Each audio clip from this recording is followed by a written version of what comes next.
Direct OTT release ചെയ്തിട്ടുള്ള Shashikant direct ചെയ്ത് Madhavan, Nayanthara, Siddharth, Meera Jasmine തുടങ്ങിയവർ അഭിനയിച്ച ടെസ്റ്റ് എന്ന സിനിമയെ കുറിച്ചാണ് നമ്മൾ സംസാരിക്കാൻ പോകുന്നത്.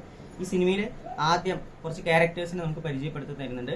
അർജുൻ ഒരു ക്രിക്കറ്ററാണ്, വളരെയധികം ഫേമസ് ആയിട്ടുള്ള ക്രിക്കറ്റിലെ ഏറ്റവും ടോപ്പായി നിൽക്കുന്ന ആളാണ്. പക്ഷെ ഇപ്പോൾ കംപ്ലീറ്റ്ലി ഫോം ഔട്ടാണ്. വളരെയധികം പ്രഷർ പുള്ളിക്ക് അനുഭവപ്പെടുന്നുണ്ട്, മീഡിയ എന്നായാലും സ്വന്തം ടീമിൽ നിന്നാണെങ്കിലും റിട്ടയർമെന്റിന് ഭയങ്കരമായിട്ടുണ്ട്. അപ്പോൾ പുള്ളിയുടെ ഒരു ഫൈനൽ ടെസ്റ്റ് എന്ന രീതിക്ക് വളരെ ക്രൂഷ്യലായി ഗെയിമിലോട്ടുള്ള ഒരു പ്രസന്റ് ആയിട്ടുള്ള ഒരു കാര്യമാണ് ആദ്യം കാണിക്കുന്നത്. പിന്നീട് ശരവണൻ എന്ന ക്യാരക്ടർ മാധവൻ ചെയ്ത ക്യാരക്ടറാണ്. പുള്ളി ഒരു സ്വന്തമായിട്ട് ഒരു പ്രൊജക്ട് ചെയ്യുകയും വലിയൊരു സയന്റിസ്റ്റ് ആവുക എന്നുള്ള ലക്ഷ്യത്തോടെ പുള്ളി ശ്രമിക്കുന്നുണ്ട്. പുള്ളിക്കും ഒരു പരീക്ഷണം തന്നെയാണ് നടന്നുകൊണ്ടിരിക്കുന്നത്. നയൻതാര മാധവന്റെ ഭാര്യയായിട്ടാണ് അഭിനയിക്കുന്നത്. നീണ്ട ദാമ്പത്യ ജീവിതത്തിനിടയിൽ കുട്ടികളില്ലാത്തതിന്റെ ഒരു ദുഃഖമുണ്ട്. അപ്പോൾ മെഡിക്കൽ അത് ട്രീറ്റ്മെന്റിന് വേണ്ടി പൈസ കെട്ടിവെക്കാനുള്ള നെട്ടോട്ടത്തിലാണ് നയൻതാര. ഒപ്പം മീര ജാസ്മിന്റെ ക്യാരക്ടർ സിദ്ധാർത്ഥിന്റെ വൈഫായിട്ടാണ് അദ്ദേഹത്തിന്.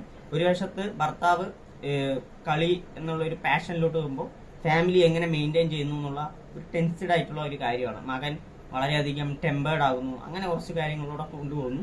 പിന്നീട് ഒരു പോയിന്റിൽ വെച്ചിട്ട് ആ മാധവന്റെ ക്യാരക്ടർ ഒരു നെഗറ്റീവ് ഷെയ്ഡിലോട്ട് മാറുന്നതും ഇതിൽ ക്രിക്കറ്റിന്റെ ബെറ്റിംഗ്, ക്രിക്കറ്റ് ഫിക്സിംഗ്, അങ്ങനെ കുറച്ച് കാര്യങ്ങൾ ഈ സിനിമയിൽ ഇൻട്രൊഡ്യൂസ് ചെയ്യുന്നുണ്ട്. ഈ സിനിമ സംസാരിക്കുന്ന വിഷയം അത്യാവശ്യം നല്ല റെലവെന്റ് ആയിട്ടുള്ള നല്ല സംഭവമാണെങ്കിൽ അത് പ്രസന്റ് ചെയ്ത രീതി കുറച്ചുകൂടെ നന്നാക്കാമായിരുന്നു എനിക്ക് തോന്നി. കാരണം ഭയങ്കര ഗ്രിപ്പിംഗ് ആയിട്ടോ അല്ലെങ്കിൽ കുറച്ച് ഇൻട്രസ്റ്റിംഗ് ആയിട്ട് കഥ പറച്ചിലിന് വരെ ഈ സിനിമ കുറച്ചൊരു സ്ലോപ്പി ആയിട്ടുള്ള ഒരു സ്ക്രീൻ പ്ലേ ആണ് ഉപയോഗിച്ചിരിക്കുന്നത്. വളരെ പതുക്കെ പോകുന്ന ഒരു സിനിമയാണ്.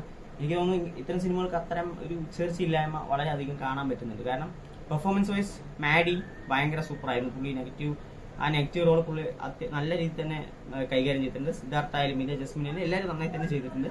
ഒരു പുള്ളിയുടെ മാധവന്റെ ക്യാരക്ടറാണ് കുറച്ചുകൂടെ ഒന്ന് ടോപ്പിൽ നിൽക്കുന്നത്. കാരണം ആ ഒരു ക്യാരക്ടർ അങ്ങനെയായിരുന്നു, നന്നായി തന്നെ ചെയ്തിട്ടുണ്ട്. സിനിമ കുറച്ചുകൂടി ഇൻട്രസ്റ്റിംഗ് ആയിരുന്നു തോന്നി. എനിക്കൊരു ആവറേജ് എക്സ്പീരിയൻസ് മാത്രമാണ് ഈ സിനിമ കിട്ടിയത്. നിങ്ങൾ കണ്ടിട്ട് നിങ്ങളുടെ അഭിപ്രായങ്ങൾ കൺപോസ്റ്റ് ചെയ്തു.